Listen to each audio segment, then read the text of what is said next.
Who spends more money, men or women? And who contributes more to the overall economy?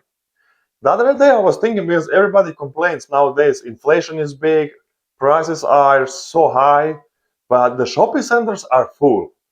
The malls are packed. The Amazon delivery guys are just up and running every day here. And since everybody says that women spend more, is that actually true? And are they really propping up the economy? Let's check out.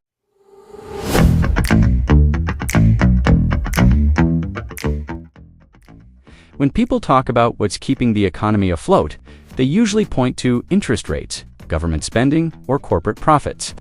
But there's another force quietly driving consumption that rarely gets the spotlight, even though it shows up everywhere in daily life.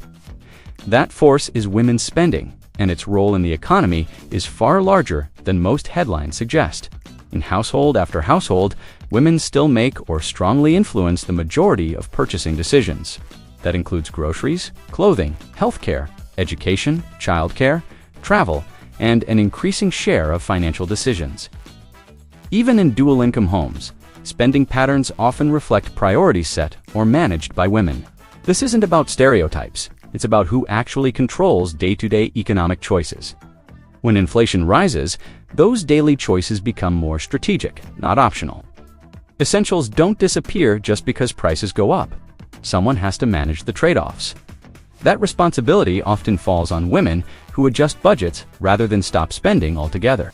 Instead of pulling back completely, spending shifts, categories, brands, and timing, those small adjustments multiplied across millions of households stabilize demand. From the outside, it can look like consumers are still spending, even under pressure. But the reality is more complex and more intentional than raw numbers suggest. Women aren't just consuming, they're reallocating, optimizing, and stretching dollars. That behavior smooths economic slowdowns in ways traditional models don't fully capture. Retailers, advertisers, and service providers understand this, even if policymakers don't talk about it openly. Entire marketing strategies are built around retaining female consumers during uncertain times. Subscription models, loyalty programs, and affordable indulgences target this exact dynamic. These aren't luxury splurges, they're controlled comforts inside constrained budgets. The economy benefits from this steadiness, even as household stress increases. That creates a strange disconnect between macro data and lived experience.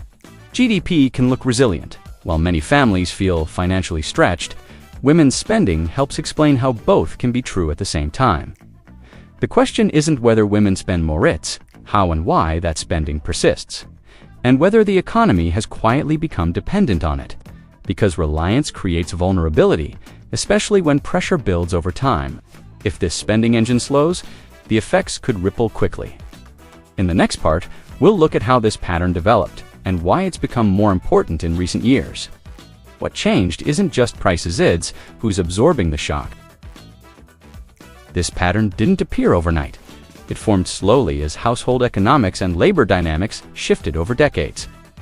As more women entered and stayed in the workforce, they didn't just add income, they reshaped spending behavior. Dual-income households increased total purchasing power, but they also increased financial complexity. Someone had to manage cash flow, prioritize expenses, and smooth out volatility when costs jumped. In many homes, that role naturally fell to women, regardless of who earned more. Over time, this created a kind of informal economic buffering system inside households. When prices rise, women are often the first to notice and the first to adjust. They switch brands, delay upgrades, cut waste, and reallocate spending rather than eliminate it entirely. That behavior keeps money circulating even during periods of economic stress.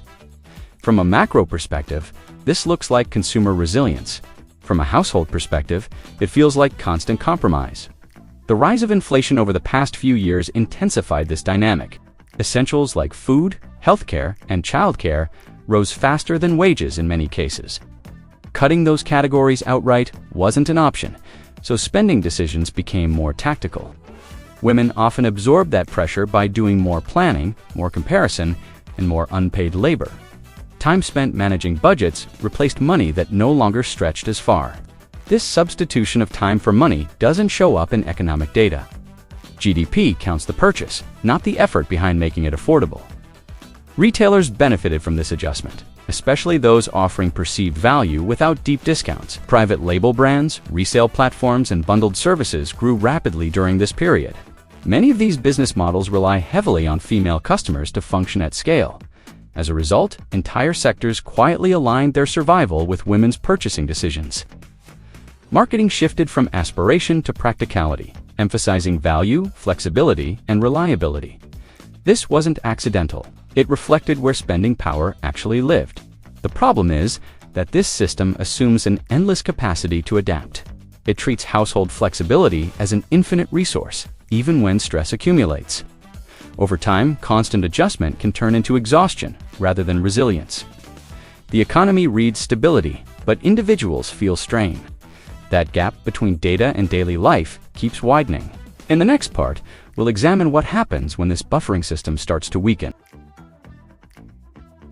A system that relies on constant adjustment works well until the people doing the adjusting run out of room to maneuver.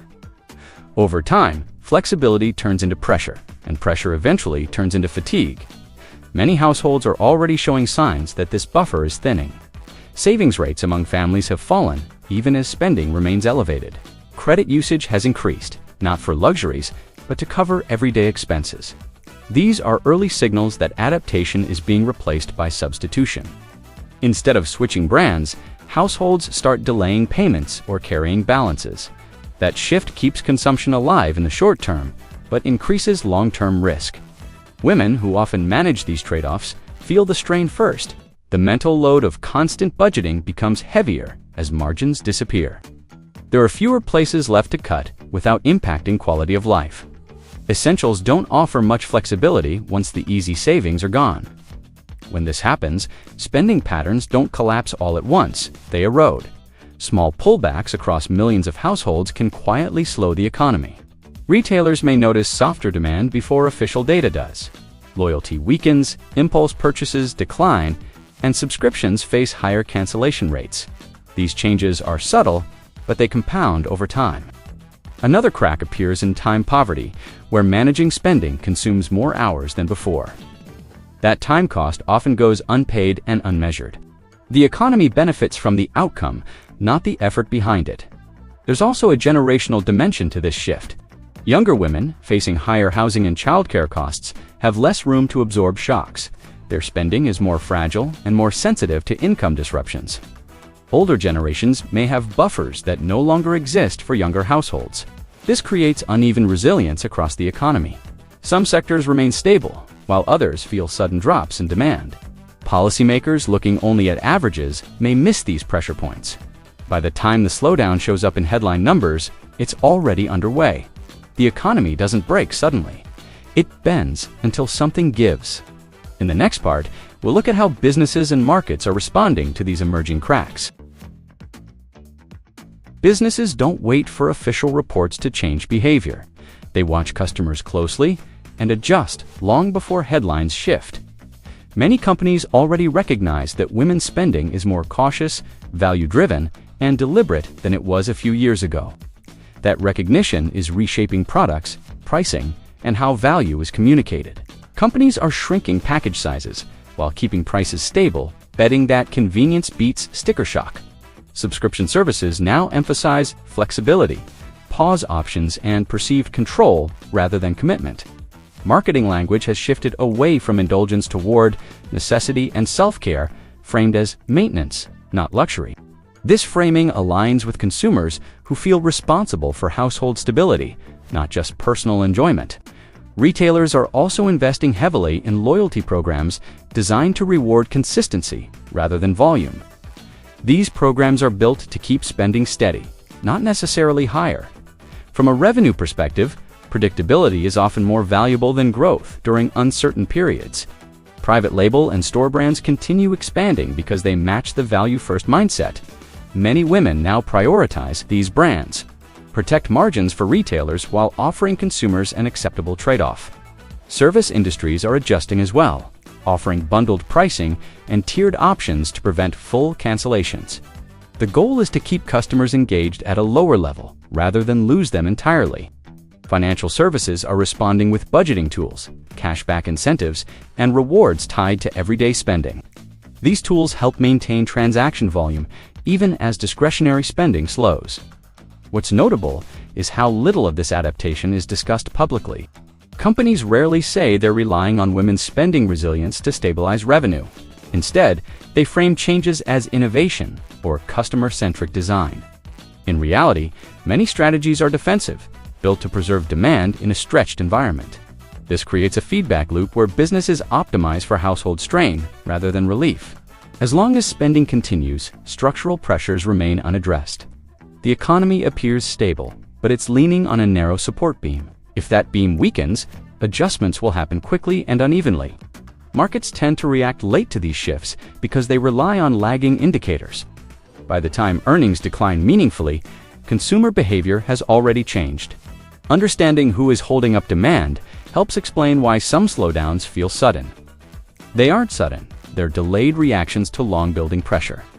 In the final part, we'll step back and ask what happens if this spending engine finally slows, and whether the economy has a replacement ready. If women's spending begins to slow meaningfully, the effects won't appear as a dramatic collapse, but as a quiet loss of momentum. Retail sales might flatten, service usage may dip, and subscription churn would increase across multiple sectors at once. None of these changes alone signal a crisis, but together they shift the economy's trajectory. Businesses built around steady, predictable consumption would feel the impact first. Earnings forecasts would be revised down, not because demand vanished, but because reliability weakened. That kind of slowdown is harder to diagnose and harder to reverse.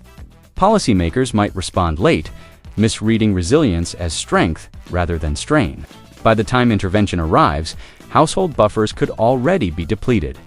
The deeper issue is dependency. An economy that relies heavily on unpaid adaptation inside households is fragile by design. It assumes infinite flexibility from a finite group of decision-makers. When that flexibility runs out, there's no easy substitute. Productivity doesn't automatically rise to fill the gap. Wages don't suddenly accelerate to offset higher costs. The system simply slows. That slowdown may force difficult conversations about childcare, healthcare, and cost of living support. These are structural issues that spending behavior alone cannot fix. The question then becomes whether policy catches up to reality or continues to rely on quiet resilience. Women's spending has helped smooth economic volatility for years, but smoothing isn't the same as solving. Stability built on constant adjustment eventually demands relief. Ignoring that fact risks mistaking endurance for sustainability.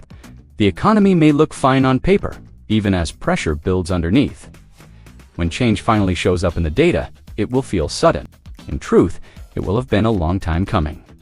The real lesson isn't about who spends more, it's about who absorbs the shock when systems fail to adapt, and whether that burden can keep growing without consequences. If women's spending has been propping up the economy, the next question is simple. How long can that support realistically last?